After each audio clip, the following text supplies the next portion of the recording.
The rain was falling so hard that night, I could barely see my own feet as I ran through the empty streets. Each drop felt like a tiny hammer against my skin, and the wind was howling with a fury that seemed to shake the very foundations of our small town. The streetlights flickered ominously in the distance, casting eerie shadows that danced and twisted with each gust of wind. But there was something in that storm drain, something that would change everything I thought I knew about love, sacrifice, and what it means to protect the ones you care about most. I was only 7 years old when I first heard those weak, desperate whimpers coming from beneath the concrete.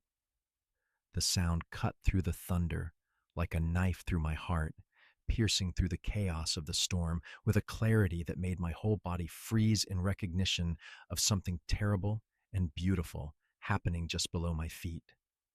I didn't know it then, standing there in my soaked pink raincoat with water streaming down my face, but I was about to witness the most beautiful, heartbreaking act of motherly love I would ever see in my entire life. The sound haunts me still, years later. It was the kind of crying that spoke of desperation beyond words, of a love so fierce it would endure anything, sacrifice everything, just to keep breathing one more moment for the sake of someone else. I'd love to know, what time is it where you are right now, and which city or state are you watching from? My name is Sarah, and this is the story of how one stormy night taught me that heroes don't always wear capes. Sometimes they have four legs, matted fur, and hearts bigger than the world itself.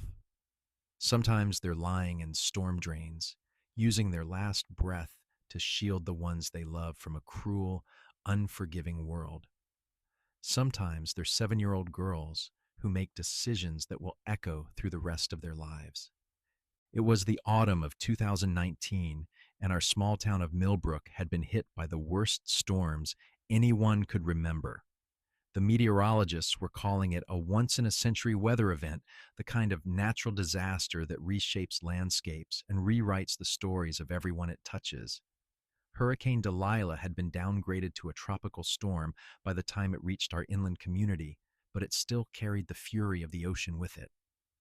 The rain had been falling for 3 days straight, turning our usually peaceful neighborhood into a network of rushing rivers and muddy torrents that carved new paths through yards and streets. The old oak trees that had stood sentinel over our neighborhood for decades groaned and swayed under the relentless assault of wind and water. Street after street was flooded, and the old drainage system that had served our town faithfully for decades was completely overwhelmed by the sheer volume of water pouring from the sky. Our house sat on Maple Street, a quiet residential road lined with modest homes where families had lived for generations. I had grown up knowing every crack in the sidewalk, every garden, every dog that would bark hello as I walked to school. But that night, everything looked different. The familiar had become foreign, transformed by the storm into something wild and dangerous. Most families had boarded up their windows and huddled inside their warm, dry homes, watching the weather reports with worried expressions and stockpiling flashlights and candles in case the power went out. The emergency services had issued warnings telling everyone to stay indoors unless absolutely necessary, and the local news showed footage of roads washed out and cars stranded in rising water. But I was different. I had always been the kind of child who was drawn to adventures, even when they scared me, even when they probably should have scared me more than they did.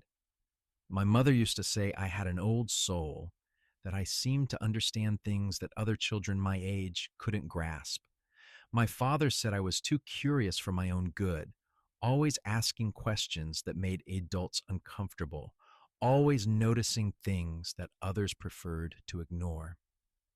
That evening, my parents were in the living room, glued to the television, as the meteorologist explained how the storm system was unlike anything the region had seen in decades. The weather map showed a massive spiral of green and red, covering half the state, with our little town right in the path of the worst of it. The wind was howling like an angry beast outside our windows, rattling the glass so hard I thought it might shatter, making the whole house creak and groan like an old ship in rough seas. I was supposed to be upstairs in my room doing homework, working on a math worksheet about addition and subtraction that seemed impossibly trivial compared to the drama unfolding outside. But I couldn't concentrate. Something was pulling at me, tugging at my consciousness like an invisible string. It was more than just the excitement of the storm, more than childhood curiosity about dangerous weather. It was like a voice in my head, or maybe in my heart, telling me that I needed to be out there. That someone, somewhere, needed help that only I could provide. When I slipped out through the back door, the storm hit me like a physical force. The rain felt like tiny needles against my skin, soaking through my clothes within seconds, despite my bright yellow raincoat. The wind was so strong it nearly knocked me off my feet before I had even stepped fully outside. But something was calling me into the darkness, something I couldn't explain, couldn't understand, but absolutely could not ignore. I had been walking for maybe 10 minutes, my small rain boots splashing through puddles that came up to my ankles and sometimes higher when I heard it. The sound that would haunt my dreams and fill my heart at the same time. It was coming from the storm drain at the end of Maple Street, where all the rainwater from our neighborhood rushed down into the darkness below like a miniature waterfall, carrying with it leaves and twigs and all the debris the storm had torn loose from the world above. At first, I thought it might be a cat that had gotten trapped somehow. The crying was so soft, so desperate, almost completely drowned out by the roar of the rushing water and the constant drumming of rain on concrete and asphalt. But as I got closer, crouching down on my hands and knees, despite the cold rain soaking through my jacket and chilling me to my very bones, I realized it was something else entirely. The storm drain was partially blocked by fallen branches, leaves, and all kinds of debris that the storm had swept up from yards and streets all over the neighborhood. Plastic bags and pieces of trash had gotten caught in the mixture, creating a makeshift dam that was causing water to back up and pool around the entrance. But there was just enough space between the metal grate and the accumulated junk for me to peer inside with my small flashlight. What I saw in that moment will stay with me forever, burned into my memory like a photograph that never fades, never loses its power to stop my heart and remind me what real love looks like. There, in the murky darkness barely illuminated by my small flashlight beam, was a mother dog. But this wasn't just any dog.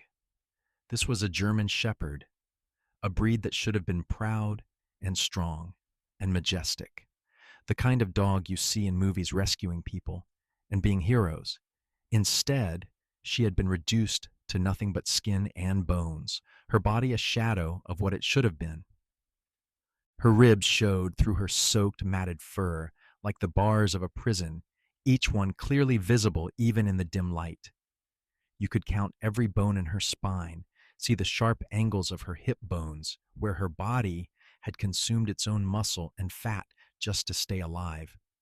Her coat, which should have been thick and beautiful and golden brown, was muddy and tangled, clinging to her emaciated frame like a wet blanket that had been abandoned in the rain. But it was her eyes that broke my heart into a million pieces and then somehow put it back together again, all in the space of a single heartbeat. They were dull with exhaustion and hunger, sunken deep into her skull like dark pools of water, but they held something else too. Something that made my 7-year-old heart understand what adults mean when they talk about unconditional love. Love, pure, unconditional, desperate, fierce love that would burn itself out completely before it would ever give up. Because beneath her frail body, pressed against the cold, wet concrete of the storm drain, protected by her skeletal frame from the rushing water that threatened to sweep them away into the darkness, were 4 tiny puppies. They couldn't have been more than a few weeks old, their eyes barely open, their little bodies so small They could have fit in my hands. They were shivering with cold and hunger, their tiny cries barely audible over the storm, but each one a knife through my heart. And this mother, this beautiful, starving, dying mother, was using her own body as a shield to protect them from the rushing water that could have carried her children away forever.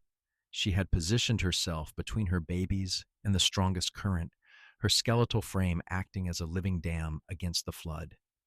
Even as her own body slowly consumed itself to keep her babies alive, even as starvation and exhaustion pushed her closer and closer to the edge of death, she had not moved from her post.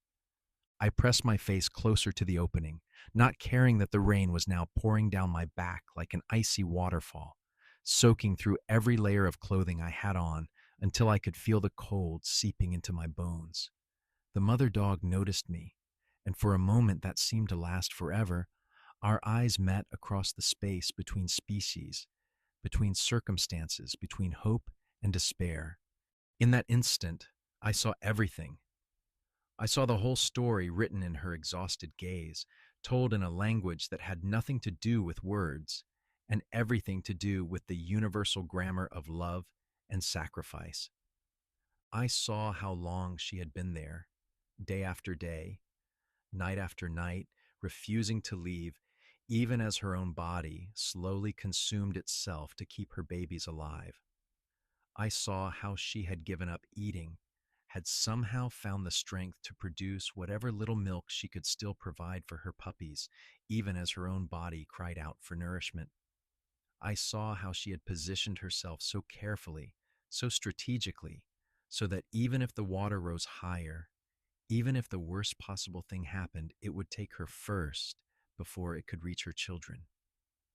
I saw a love so fierce, so selfless, so completely devoted that it took my breath away and made me understand, for the first time in my young life, what it really means to love someone more than you love yourself, what it means to be willing to die so someone else can live. The puppies were crying softly, their tiny voices barely audible over the storm, but each little whimper cut through me like a knife through soft butter. One of them, the smallest one with distinctive white markings on his chest that looked like a little star against his dark fur, seemed weaker than the others. His little head kept drooping, and I could see that his breathing was shallow and labored. Each tiny breath an effort that took almost more energy than his small body could provide. He was struggling with every breath, fighting just to stay alive, just to keep his little heart beating one more minute, one more second. I knew in that moment, with a certainty that surprised me with its intensity, that I couldn't just walk away. I couldn't pretend I hadn't seen this. I couldn't go back to my warm, dry house with its comfortable furniture and reliable heating, back to my dinner that would be waiting for me and my soft bed with its clean sheets, knowing that this family was suffering and dying just a few blocks away. I couldn't live with myself if I walked away and let them die alone in the darkness, forgotten by a world that had already abandoned them once. But I was 7 years old. What could I possibly do? How could someone so small, so young, so powerless in the eyes of the adult world make any difference at all? The practical part of my mind, the part that had been trained by years of adult warnings about stranger danger and not touching stray animals, told me to go get help, to run home and tell my parents and let the grown-ups handle it. But another part of me, a deeper part that spoke in whispers and intuition, told me that there wasn't time for that every second I spent running back and forth could be the difference between life and death for the smallest puppy, the one who was already slipping away before my eyes. I ran home as fast as my little legs could carry me, my mind racing even faster than my feet, trying to figure out what to do, how to explain, how to make the adults understand that this was an emergency that couldn't wait for proper procedures and safety protocols. The rain was coming down harder now, if that was even possible, and the wind was so strong it felt like invisible hands trying to push me back toward the storm drain, as if the universe itself was trying to tell me that running away was the wrong choice. But I kept running, kept pushing forward, because I knew that I needed help. I needed adult strength and knowledge and resources if I was going to save this family. My raincoat flapped behind me like a cape, and water splashed up from the flooded street with every step, soaking my legs through my jeans and making my teeth chatter with cold. I burst through the front door like a tiny hurricane, soaking wet and breathless, my shoes squelching on the hardwood floor and leaving muddy footprints in my wake that would normally have gotten me in serious trouble. I startled my parents, who were sitting in the living room watching the news about the storm warnings and the flooding that was affecting roads and communities all over the county. The television was showing aerial footage of the damage, cars stranded in water that had risen higher than anyone expected, families being evacuated from low-lying areas. The reporter was talking about how this was the worst storm in decades, how the old infrastructure simply wasn't designed to handle this kind of extreme weather event. Mom, Dad, I said, the words tumbling out of me so fast they almost didn't make sense, falling over each other in my desperate rush to get them to understand the urgency of what I had discovered. There's a dog in the storm drain. She has babies, 4 babies. She's really, really sick. She looks like she's dying. She's protecting them from the water, but she can't hold on much longer. We have to help them. We have to help them right now before it's too late. My father looked at me with that expression adults get when they think a child is being overly dramatic, when they think a 7-year-old is exaggerating or making up stories or not really understanding what they've seen. His face had that patient, slightly condescending look that parents use when they think their child is letting their imagination run away with them. Sweetheart, he said in that careful voice adults use when they're trying to calm down an excited child. You're absolutely soaking wet. You're shivering. Let's get you out of those clothes and dried off first, and then you can tell us exactly what happened. Where did you say you went? You're supposed to be doing homework. But I couldn't wait. I couldn't stand still.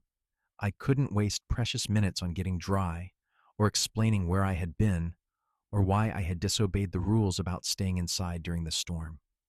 Every second that passed was another second that family was suffering, another second that the smallest puppy might not have. Every moment of delay could be the difference between life and death for tiny creatures who had already endured more than any living thing should have to endure. I grabbed my father's hand with both of mine, my small fingers wrapping around his much larger ones with desperate strength, and pulled him toward the door with all the force my 7-year-old body could muster. My hands were so cold, they were almost numb, but I could still feel how warm and strong his hand was, how it represented safety and adult competence and the power to fix things that children couldn't fix alone. Please, I begged, and I could hear my own voice breaking with desperation, cracking like thin ice under pressure. Please just come and see. Please trust me. I know you think I'm just a kid, and maybe I don't understand what I saw, but I do understand. They're going to die if we don't help them right now. The babies are so little, and the mom is so thin, and the water's getting higher. And I think one of them might already be. I couldn't finish the sentence. I couldn't say the word dying out loud because that would make it too real, too final. Something in my voice, some quality of raw desperation and absolute certainty that cut through all the adult skepticism and parental caution must have convinced him. Maybe it was the way my whole body was shaking, not just from the cold, but from the urgency of what I had witnessed. Maybe it was the tears I didn't even realize were streaming down my face, mixing with the rainwater that was still dripping from my hair. Maybe it was the fact that in 7 years of life I had never lied to him about anything important, never cried wolf, never made up stories for attention. Whatever it was, he grabbed his heaviest raincoat and his most powerful flashlight and followed me back out into the storm without another word of argument. My mother came too, wrapping herself in her winter jacket and shaking her head at both of us, muttering about how we were all going to catch pneumonia and how this was exactly the kind of weather that people should stay inside during. But she came because she could see in my eyes that this wasn't a game, wasn't a childhood fantasy, wasn't something that could wait until morning when the storm passed and the world returned to normal. The walk back to the storm drain felt like it took forever, even though it was probably only 5 minutes of real time. The rain had gotten even heavier, if such a thing was possible, coming down in sheets so thick it was like walking through a waterfall. The wind was so strong, it felt like invisible hands trying to push us back toward the house, and I had to fight against the current of air with every step, leaning forward and pushing through like I was swimming upstream. The water in the streets was deeper now, reaching almost to my knees in some places, and I had to fight against the flow of runoff water that was rushing toward the storm drains from every direction. My father had to hold my hand to keep me from being swept off my feet by the current, and my mother stayed close behind us, one hand on my shoulder to make sure I didn't disappear into the darkness. But I kept thinking about those puppies, about their mother's exhausted eyes, about the way she had positioned herself as their protector, even though she could barely lift her own head. I thought about the smallest one, the one with the white star on his chest, and how his breathing had been getting weaker and weaker. I thought about how his little body had been so still when I left, about how easily I could have just walked past that storm drain initially, too focused on getting out of the rain to notice the soft crying coming from below. When we reached the storm drain, my father shined his powerful flashlight into the opening, and the beam of bright white light illuminated the scene I had discovered in harsh, heartbreaking detail. I heard my mother gasp behind me, a sharp intake of breath that cut through the sound of the storm like a cry of pain. Even my father, who had seen plenty of difficult things in his life as an insurance adjuster, who had dealt with emergencies and tragedies and natural disasters as part of his work, stood silent for a long moment. The mother dog looked even worse than she had when I first found her, if that was possible. The water level had risen slightly in the time I had been gone, and she was now lying partially in the cold, rushing water that was flowing through the drain with increasing force. The current was stronger now, and I could see that she was having to work harder to keep her position, to maintain her role as a living barrier between the flood and her babies. But still, she was keeping her body between the current and her babies. She was shivering violently, her whole frame shaking with cold and exhaustion, and the kind of bone-deep weariness that comes from fighting for survival for too long without rest, without food, without hope. But she hadn't moved. She hadn't abandoned her post. She hadn't given up, even though giving up would have been easier, would have ended her suffering. "Oh, my God," my mother whispered, her voice barely audible over the storm, but heavy with emotion that made my own throat tight with unshed tears. "Oh, my God, how long has she been down there? How is she even still alive? Look at her. Look how thin she is. She's nothing but bones."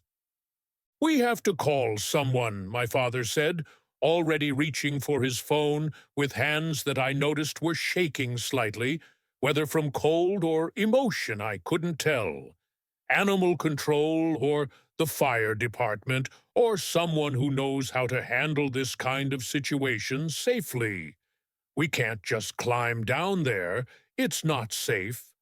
The water level is rising, and if we get trapped— But as he started dialing, I heard something that made my blood run cold, and my heart stop beating for what felt like an eternity.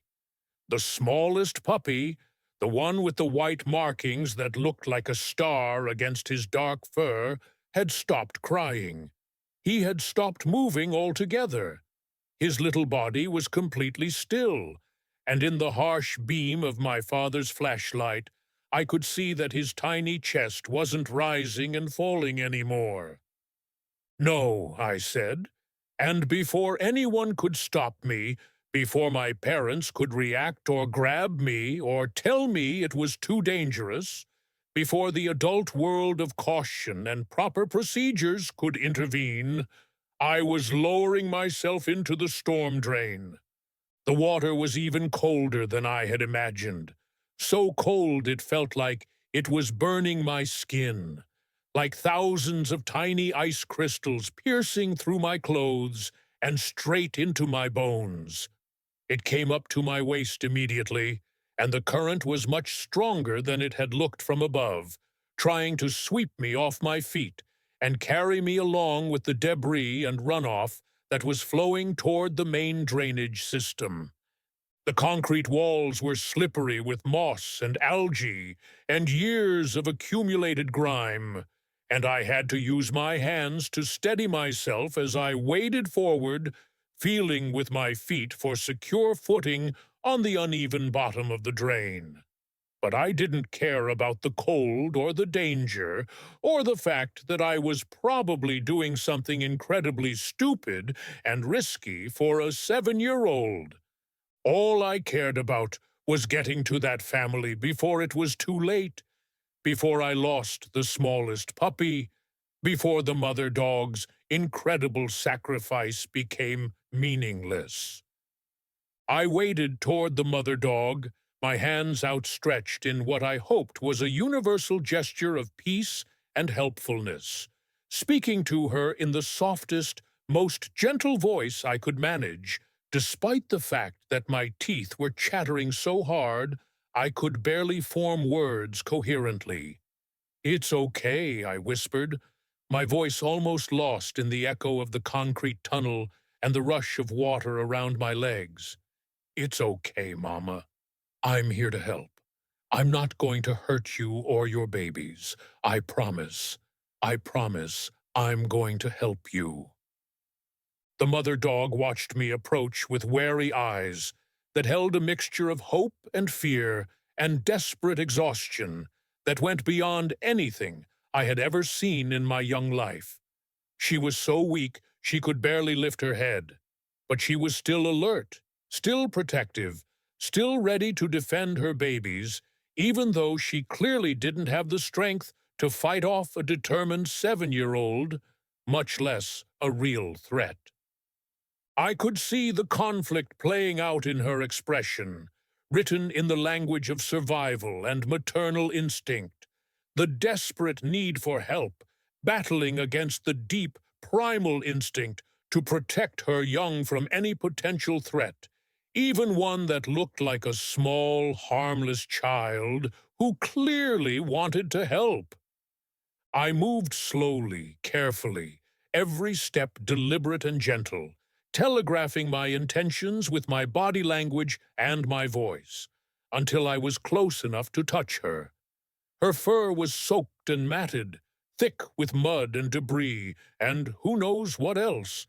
And when I placed my hand on her head, I could feel how terrifyingly thin she was through her wet coat. I could feel every bone, every ridge of her skull, every sign of the starvation that had been slowly killing her, even as she gave everything she had to keep her babies alive. Her skin was loose and dehydrated, and I could feel how her whole body was shaking, not just from the cold, but from exhaustion and malnutrition, and the kind of bone-deep weariness that comes from fighting for survival for too long without adequate resources. She was running on nothing but love and determination, and both of those were finally running out. But when I gently placed my hand on her head, something magical happened, something that I will never forget as long as I live, something that taught me more about trust and faith and the power of kindness than all the Sunday school lessons and children's books in the world. She leaned into my touch. It was the smallest gesture, barely perceptible, just the slightest shift of her weight toward my hand. But it said everything that needed to be said. In that moment, she was telling me that she trusted me, that she was ready to let someone else help carry the burden she had been carrying alone for who knows how long, that she believed, despite everything that had probably happened to her to end up in this situation, that maybe humans could be kind after all. I carefully picked up the smallest puppy first, the one who had gone quiet, the one I was most afraid we had already lost to the cold and hunger and the general cruelty of a world that abandons the most vulnerable. His little body was cold and limp in my hands, and for a terrifying moment that felt like hours, I thought we were too late. I thought I was holding a tiny life that had slipped away while I was running home to get help, while I was explaining and convincing and going through all the proper channels. But then I felt it, the faintest heartbeat against my palm, so weak and irregular that I almost missed it, like the flutter of a butterfly's wing against my skin. He was alive, but barely. He was hanging on by the thinnest thread imaginable, his tiny body using every last bit of energy just to keep his heart beating, just to keep drawing breath into his miniature lungs. "He's alive," I called up to my parents, my voice cracking with relief and renewed urgency, with the knowledge that we still had a chance, but that time was running out faster than water down a drain. "He's alive, but barely. We have to get them all out of here right now. We have to get them warm and dry, and to a vet who can help them." My father had already called the emergency veterinary clinic, and my mother was on the phone with the local animal rescue organization, her voice urgent and emotional as she explained the situation to whoever was on the other end of the line. But I knew that by the time help arrived, it might be too late. The puppies were all in critical condition, and their mother was clearly at the very edge of her endurance, held together by nothing but willpower and maternal instinct. So I made a decision that probably wasn't very smart for a 7-year-old, that probably violated every safety rule my parents had ever taught me about, not touching stray animals and not putting myself in dangerous situations, but felt like the only right thing to do in that moment. I started passing the puppies up to my parents one by one, each tiny life carefully lifted from the cold concrete and placed into my mother's gentle, waiting hands. Each one was cold and weak, their little bodies barely responding to touch, but they were alive. They were all alive, and that was what mattered. That was what made the risk worth taking. The mother dog watched me take each of her babies, and I could see something changing in her eyes as she realized what was happening. The fear was fading, replaced by something that looked almost like relief, like the first glimpse of hope she had felt in weeks or months. She understood that I was trying to help. She could see that I was being gentle with her children, that I was treating them like the precious, irreplaceable lives they were. When I reached for her, she tried to stand but immediately collapsed back into the water with a splash that sent ripples through the drainage tunnel. She simply didn't have the strength left. Whatever reserves she had been running on, whatever desperate energy had been keeping her going all this time, was finally exhausted. She had given everything, absolutely everything, to protect her babies, and now she had nothing left for herself. So I did the only thing I could think of, the thing that felt right, even though it meant sitting in cold, dirty water that was probably contaminated with all kinds of things a 7-year-old shouldn't be exposed to. I sat down in that cold, rushing water, not caring that it was soaking through my clothes, and chilling me to my very bones, and I lifted her head into my lap. For several minutes, we just sat there together in the darkness of the storm drain, with the sound of rushing water and falling rain creating a symphony of survival around us. Me, a 7-year-old girl who was probably going to be in serious trouble for getting soaking wet and doing something dangerous without permission, and her, a mother who had given everything she had to protect her children and was now finally able to let someone else be strong for a while. I could feel her breathing, shallow and labored, each breath an effort that took almost more energy than her exhausted body could provide.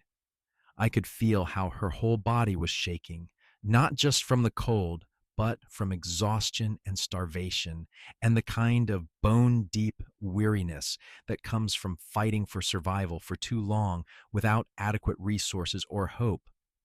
And I made her a promise, whispering the words into her ear as I gently stroked her wet, matted fur, trying to provide whatever small comfort I could in what might be her final moments. "You're safe now," I told her, meaning every word with every fiber of my being, putting all the conviction and determination my 7-year-old heart could muster into those simple words. "Your babies are safe. You don't have to be strong anymore.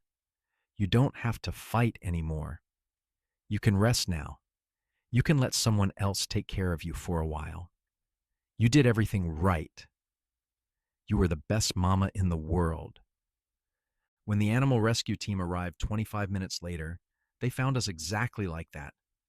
They said later that they had never seen anything quite like it in all their years of rescue work. A child sitting in a storm drain in the middle of a dangerous storm, holding a starving dog like she was the most precious thing in the world, completely oblivious to her own safety and comfort, focused entirely on providing whatever small measure of comfort she could to a creature who had been abandoned by the world. Getting the mother dog out of the drain required a lot more equipment and expertise than my 7-year-old rescue plan had accounted for. The rescue team had to use ropes and a special harness designed for animal rescue operations, and even then it was touch and go for a few minutes. She was so weak that she couldn't help with the rescue process at all. She was essentially dead weight, her body limp and unresponsive, barely clinging to consciousness. But we got her out, all of them. Every single life was saved that night, pulled from the darkness and the cold and the rushing water that could have swept them away forever. The emergency veterinarian was waiting for us at the animal hospital, and what followed was the longest night of my young life. The mother dog, who we learned was named Luna, after the veterinarian scanned her microchip and found registration information from 2 towns over, was severely malnourished and dehydrated. Her body temperature was dangerously low, and her blood work showed signs of organ stress that indicated she had been surviving in crisis mode for weeks, possibly months. The story that emerged from her microchip information was heartbreaking in its simplicity and all too common tragedy. Luna had belonged to an elderly man named Robert Chin, who had died suddenly of a heart attack while walking her in the park. With no family to take her in and no provisions made for her care in his will, she had apparently been left to fend for herself when his landlord cleaned out the apartment and assumed she had been taken care of by relatives. Somehow, probably while she was pregnant and desperately searching for food and shelter, she had made her way to our town and found the storm drain just in time to give birth. She had been living there for at least 3 weeks, possibly longer, surviving on whatever scraps she could find and rainwater, using her own body to keep her babies warm and dry while she slowly starved. The puppies were in critical condition too.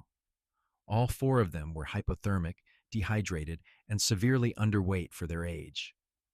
Their little bodies were fighting just to maintain basic functions, and their immune systems were compromised from weeks of inadequate nutrition and exposure to the elements.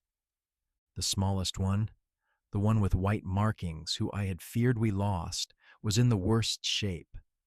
Dr. Martinez, the emergency veterinarian, worked on him for what felt like hours while I sat in the waiting room, still in my wet clothes because I refused to leave long enough to change, praying to every deity I could think of and making bargains with the universe. My parents had called my grandparents to come pick me up, thinking I would be more comfortable at their house with hot cocoa and dry clothes, and the kind of comfort that grandparents specialize in providing. But I refused to leave. I couldn't leave. Not when Luna and her babies were fighting for their lives just a few rooms away. Not when I was the one who had found them, who had made them a promise that they would be safe. Around 3 in the morning, Dr. Martinez finally came out to talk to us. She was a kind woman with gentle hands and eyes that had seen too much suffering, but still held compassion for every creature that came through her doors. She was smiling as she approached us, and I felt my heart start beating again for the first time in hours. Luna was stable, she said, but it would be a long recovery. Her body had been through incredible trauma, and it would take weeks or maybe months of careful feeding and medical care to bring her back to full health. The puppies were all alive and responding to treatment, but the next few days would be critical, especially for the smallest one. Can I see them? I asked, the words coming out smaller and more scared than I intended, because part of me was afraid that seeing them in the harsh light of the medical facility would make their condition seem even more dire than it already was. The veterinarian looked at my parents, then back at me. Usually, we don't allow children in the recovery area, she said carefully, because it can be disturbing to see animals in critical condition and because we need to maintain a sterile environment. But I think Luna might benefit from seeing you again. She's been restless since we brought her in, and she calmed down significantly when one of my technicians mentioned that a little girl had been the one to find her. When we walked into the recovery room, Luna was lying on a heated mat with IV fluids running into her front leg and warming blankets tucked around her thin frame. She looked even smaller and more fragile under the bright medical lights, like a shadow of what a healthy German shepherd should look like. But her eyes were alert, and when she saw me, her tail gave the tiniest wag, barely more than a twitch, but enough to let me know that she remembered me, that she recognized me as the person who had sat with her in the darkness. The puppies were in a specialized incubator nearby, all 4 of them breathing steadily under the warm, controlled environment that was helping to regulate their body temperature and provide the humidity their tiny lungs needed. Even the smallest one, who Dr. Martinez said we could call Miracle because of how close he had come to not making it, was holding his own, his little chest rising and falling with more regularity than it had shown in the storm drain. I sat beside Luna's mat and very gently stroked her head, careful not to disturb any of the medical equipment that was helping to save her life. Her fur was clean now, washed free of the mud and debris that had been matted into it, and I could see that underneath all that neglect, she was actually quite beautiful. Her coat was a rich mixture of brown and black and gold, and her eyes were the most expressive, deep brown I had ever seen. When she looked at me, I felt like she was trying to tell me thank you in a language that transcended words, that spoke directly from her heart to mine. Over the next few weeks, I visited Luna and her puppies every single day after school, sometimes staying for hours to help with feeding and socialization. My parents had agreed to foster the entire family during their recovery, which meant our house suddenly became a very busy, very loud, very wonderful place, filled with the sounds of puppies playing and growing and discovering the world. It also meant that I got to witness firsthand one of the most beautiful transformations I would ever see in my life. Luna's physical recovery was remarkable. With proper food and medical care and a safe place to rest, she began to put on weight and regain her strength at a pace that amazed even Dr. Martinez. But it was her emotional healing that truly took my breath away. With each passing day, Luna learned to trust a little more. She discovered that humans could be kind, that she didn't have to fight the world alone anymore, that there were people who would care for her and her children without expecting anything in return except the joy of seeing them healthy and happy. The puppies thrived too, growing from tiny, fragile creatures who could barely lift their heads into rambunctious balls of fur, who turned our backyard into their personal playground. They wrestled and played and explored with the kind of fearless joy that only puppies possess, blissfully unaware of how close they had come to not having a chance at life at all. Miracle, the smallest one, grew up to be the most adventurous of them all, always the first to explore new places and meet new people, as if his brush with death had given him an extra appreciation for every moment of life, every new experience, every opportunity to play and love and simply exist in the world. But the real transformation happened in our family, and especially in me. Watching Luna recover taught me things about resilience that no classroom ever could have provided. Seeing how she had sacrificed everything for her babies showed me what real love looked like. Not the easy, comfortable love of good times, but the fierce, protective love that endures through the darkest moments and never gives up. Being part of their rescue taught me that sometimes the most important thing you can do is simply refuse to walk away when someone needs help. That age doesn't matter when it comes to making a difference. That the voice inside you telling you to care, to act, to help, that voice is worth listening to, even when it asks you to do scary things, even when adults think you're too young to understand. 3 months after that stormy night, Luna and her puppies were healthy, happy, and ready for their forever homes. The local animal rescue organization had received dozens of applications from families who wanted to adopt them, all inspired by their story of survival and the power of a child's compassion to change everything. The adoption process was careful and thorough because everyone involved wanted to make sure that Luna and her babies would go to homes where they would be loved and cared for properly for the rest of their lives. Luna herself was adopted by an elderly couple named Frank and Margaret Kowalski, who had recently lost their own German Shepherd to old age and were looking for a dog who needed as much love as they had to give. When they met Luna, it was an instant connection that reminded me of the moment when she had first leaned into my touch in the storm drain. She seemed to understand that these were people who knew how to appreciate a dog who had been through something difficult, who would never take her loyalty and love for granted, who would give her the peaceful, comfortable life she deserved after everything she had endured. 3 of the puppies went to families with children, where they would grow up being loved and spoiled in the way all puppies should be, surrounded by the laughter and chaos, and unconditional affection that comes with being part of a family that sees pets as family members rather than just animals.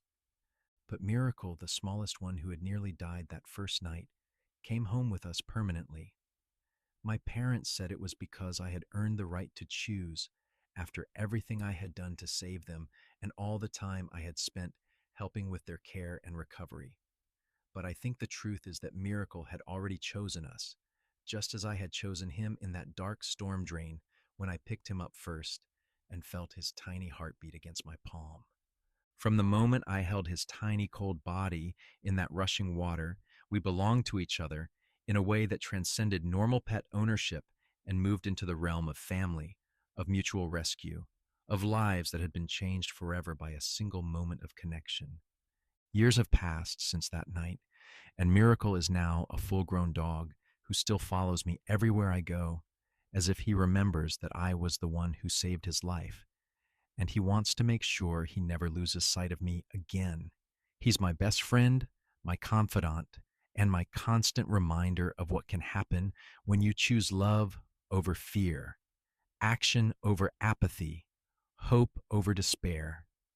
He sleeps beside my bed every night, and sometimes I wake up to find him watching me with those same expressive brown eyes his mother had, as if he's making sure I'm still there, still safe, still the person who chose to care when caring was difficult and dangerous. But Luna's story didn't end with her adoption. Her new family sends us updates regularly, photos and videos that show her playing in their large backyard, sleeping on their couch, going for walks in their peaceful neighborhood, where she never has to worry about finding food or shelter or safety. And every few months, we organize what we call Luna reunions, gatherings where all the puppies, now grown dogs living with their respective families, get to see their mother again. These reunions are some of the most joyful events I've ever been part of, filled with the sound of barking and playing and the sight of a mother dog surrounded by her children who all grew up safe and loved and happy. At the last reunion, I watched Luna playing with her grown up babies in the park, and I realized something profound that I'm still processing even now, years later. She wasn't just a dog who had survived something terrible. She was a teacher. She had shown me, and everyone who heard her story, what it means to love someone more than you love yourself, what it means to sacrifice everything for the sake of protecting someone vulnerable. The storm drain where I found them has since been covered with a proper grate and improved drainage system, part of the city's response to the flooding that had overwhelmed our old infrastructure during that terrible storm. The whole drainage system was rebuilt and modernized with better capacity and safety features that should prevent the kind of dangerous flooding that made Luna's situation possible. But sometimes I still walk by there on my way to school, and every time I do, I think about that night. I think about how easily I could have just hurried past, too focused on getting out of the rain to notice the soft crying coming from below.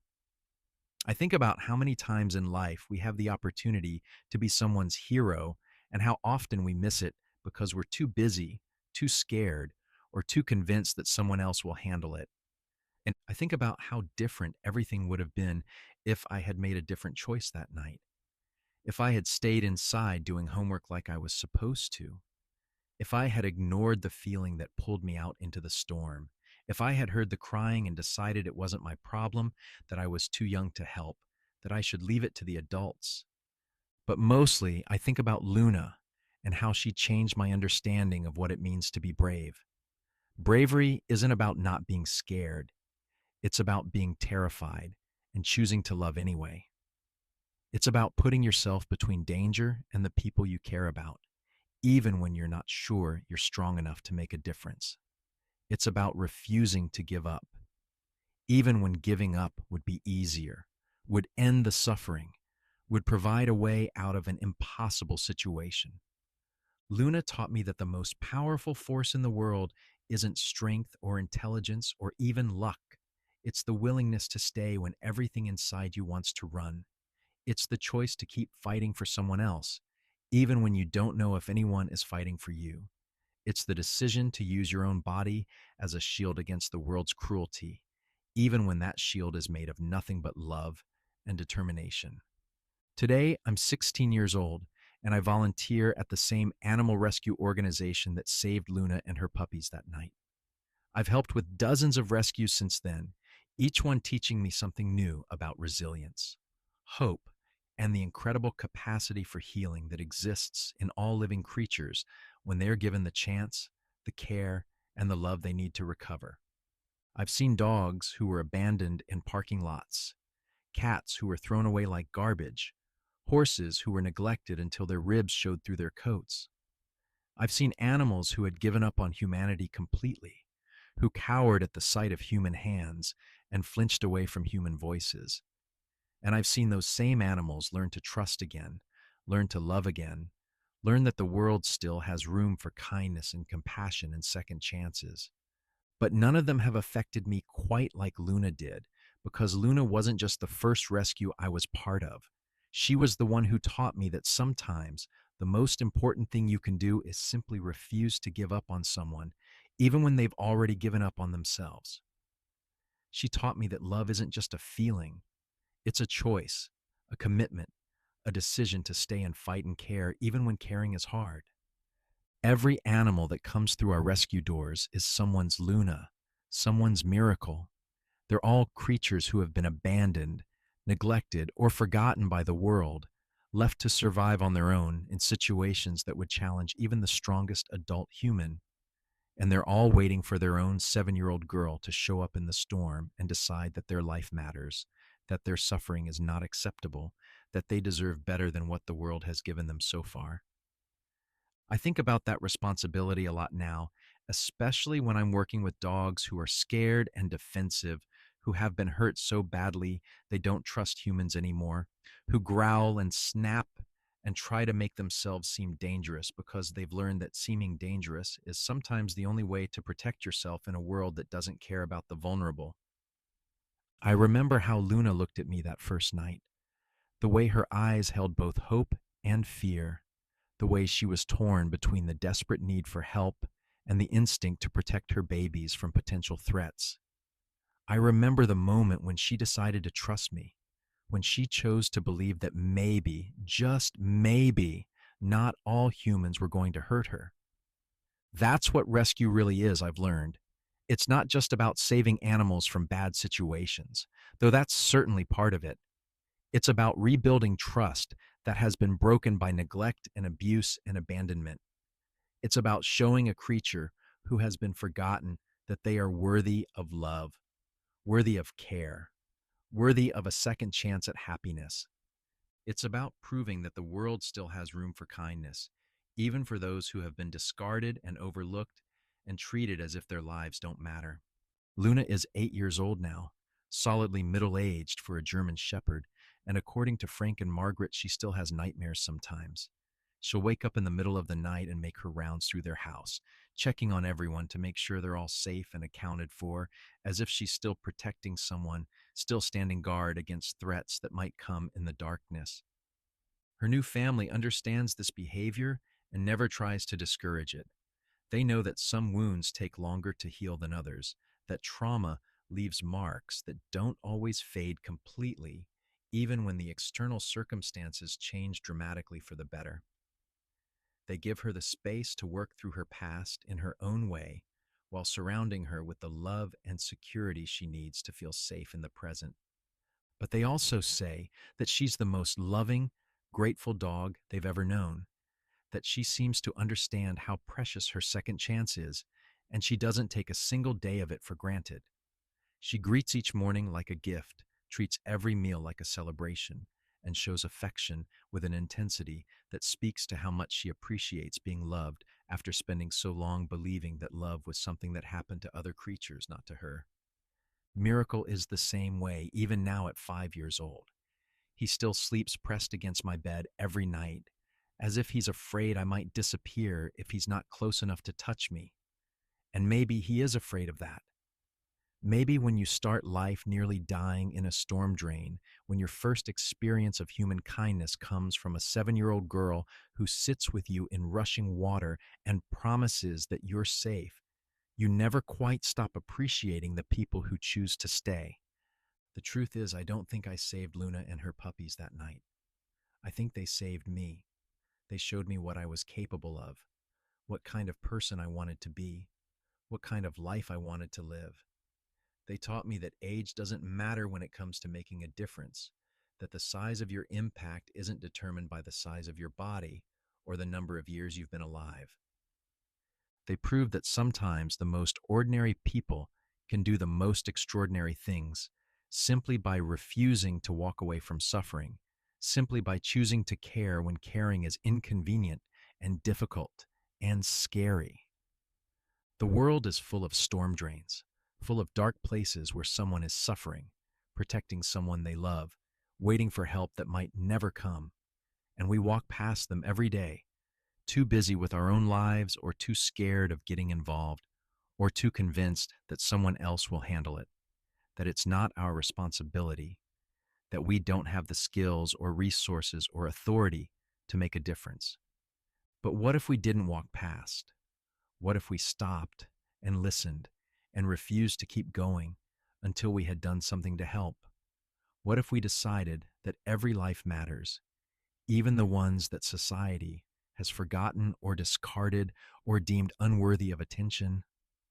Luna's story isn't really about a dog rescue, though that's certainly what it appears to be on the surface.